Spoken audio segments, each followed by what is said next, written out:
My name is Anna Chin, and in the world of gaming technology, the line between playing games and revolutionizing an industry is thinner than most people realize. When my mother-in-law, Patricia Armstrong, CEO of Armstrong Tech Solutions, dismissed my gaming company as childish nonsense, she had no idea she was looking at the future of artificial intelligence. Really, Thomas? Patricia sighed during another tense family dinner at her Palo Alto mansion. When you said you were marrying a tech entrepreneur, I assumed something more serious. My husband squeezed my hand under the table. After 3 years of marriage, he was used to his mother's disdain for my work, but it still bothered him. Mom, Anna's company is revolutionizing mobile gaming, he defended. The engagement metrics are incredible. Patricia barely glanced up from her Wagyu steak. Games are for children, dear. Real tech companies solve real problems. If she only knew what my games were really doing.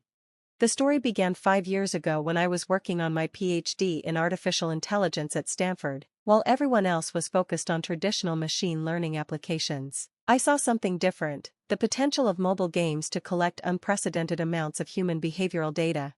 Think about it, I told my thesis advisor. Millions of people making billions of decisions, all generating data about how humans think and solve problems. It's the largest cognitive research study in history. He didn't get it, none of them did. Except Thomas. I met him at a tech conference where I was presenting my research. He was there representing Armstrong Tech, his mother's company, while others saw my gaming platform as trivial. He saw the potential. You're not just making games, he said after my presentation. You're building a human behavior prediction engine. He was right. Every puzzle solved, every strategy chosen, every decision made in my games fed into a sophisticated AI system that learned how humans think. The games were just the interface. The real product was understanding human cognition at scale. We married despite his mother's objections. Patricia had wanted him to marry the daughter of a prominent Silicon Valley CEO, someone who understood serious technology. Instead, he chose the game developer. What Patricia didn't know was that major tech companies had started noticing patterns in my company's patents. The AI algorithms we developed weren't just good at gaming, they could predict human behavior with unprecedented accuracy. Microsoft was the first to reach out. Your behavior prediction engine, their head of AI research said during a secret meeting, could revolutionize everything from user interface design to market prediction. They weren't the only ones interested. Google, Amazon, and Meta all sent discreet inquiries. But I had bigger plans than selling out. I was building something revolutionary, an AI system that could understand human intuition itself. The games were getting more sophisticated, collecting more nuanced data, teaching the AI not just what people did but why they did it. The breakthrough came 3 months ago. My team had been analyzing data from our latest game, a complex puzzle solver that had gone viral globally. The AI wasn't just predicting player choices anymore, it was understanding human creativity itself. This is beyond gaming, my lead engineer said, staring at the results. This could change everything about how AI interacts with humans. That's when Microsoft made their official offer, $200 million, for just the behavioral prediction engine. Not the games, not the company, just that one piece of technology. I kept the offer secret, knowing what was coming. Patricia had been planning something of her own. Armstrong Tech was struggling. Their traditional enterprise software was losing market share to cloud providers. They needed something new, something revolutionary. We're acquiring promising tech startups, Patricia announced at a family dinner last week, building a portfolio of serious technology companies. The way she emphasized serious made her meaning clear. Then came yesterday's board meeting. Patricia had invited me, supposedly to learn about real technology business. Our next acquisition target, she announced to the board, is a small gaming company that's shown some promise in user engagement algorithms. She smiled coldly at me. We're offering $2 million. Generous, considering it's just a game company. The board members chuckled. They were all like Patricia, old-school tech executives who saw games as toys. That's very generous, I said calmly, thinking of Microsoft's offer sitting in my desk drawer, but I'll need to review it with my team. Don't take too long, Patricia said. This offer won't last forever. And really, Anna, what other options does a small game company have? I left the meeting quietly, my laptop clutched to my chest. Inside it was the latest data from our AI system, data that would shake the foundations of artificial intelligence research. Thomas found me in my home office that night, surrounded by patent applications and technical diagrams. You're not going to take her offer, Are you? He asked. I showed him the Microsoft offer, then the latest AI results. This is incredible, he whispered, understanding the implications. Does Mom have any idea what you've really built? No, I said, smiling slightly, but tomorrow, she's going to learn the difference between making games and changing the world. I looked at my phone, where emails from other tech giants were piling up. They'd all seen the latest patents. They all understood what Patricia couldn't see, that while she was dismissing me as a toy maker, I'd built something that would transform the entire tech industry.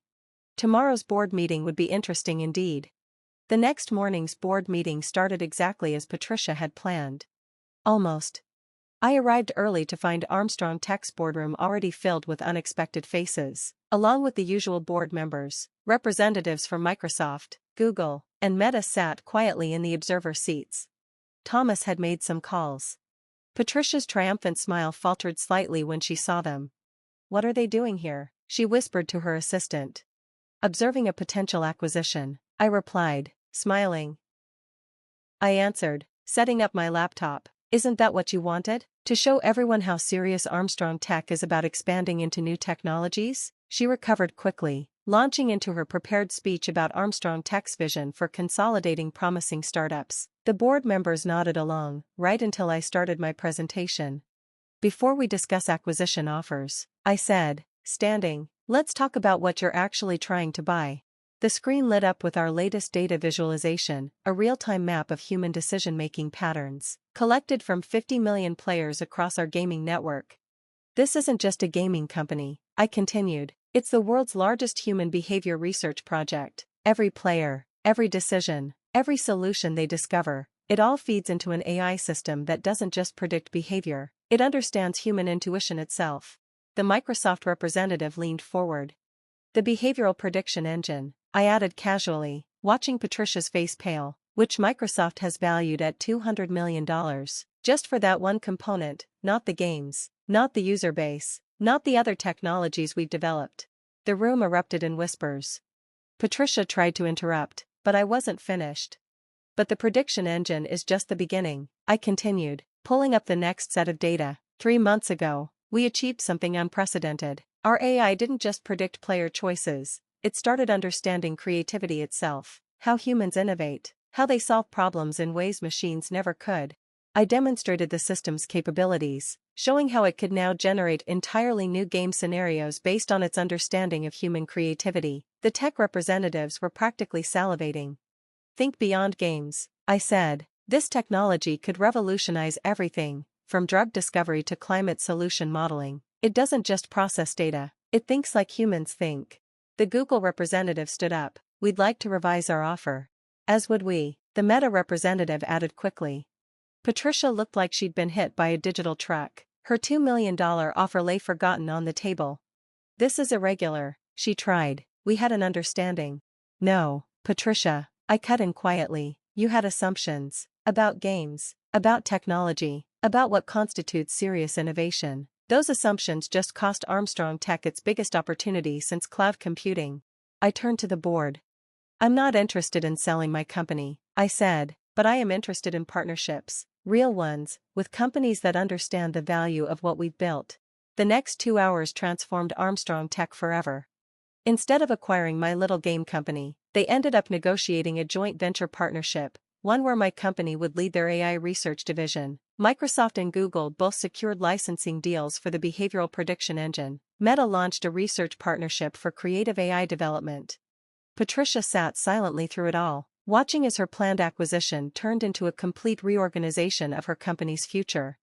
When the dust settled, I was named Chief Innovation Officer of the newly formed Armstrong Chin AI Labs. The game maker was now leading the company's most important division.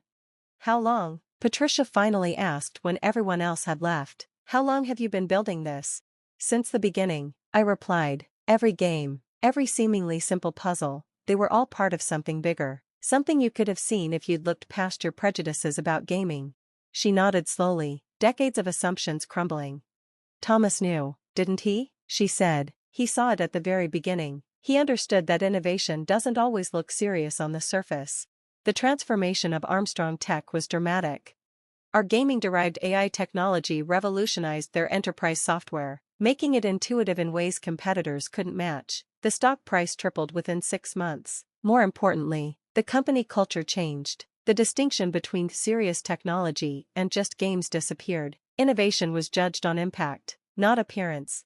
Today, I'm writing this from my new office, formerly Patricia's, with a view of the Silicon Valley hills. On my wall hangs the first tablet I used to code games, next to our latest AI research awards. Patricia has changed too.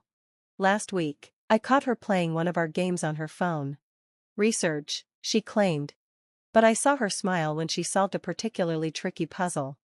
The gaming division has expanded beyond recognition. We're not just making games anymore, we're building the future of human-AI interaction. Every player who enjoys our games is unknowingly contributing to breakthroughs in artificial intelligence.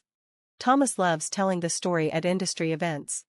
Everyone saw a game company, he'll say, but my wife saw the future of AI. Sometimes, the most serious innovation looks like child's play. Microsoft's original $200 million offer hangs framed in our innovation lab, a reminder that value isn't always obvious to everyone. Next to it is a more recent number, our company's current market cap, approaching $2 billion. The lesson wasn't just about technology or business, it was about perception, about looking past surface judgments to see true potential.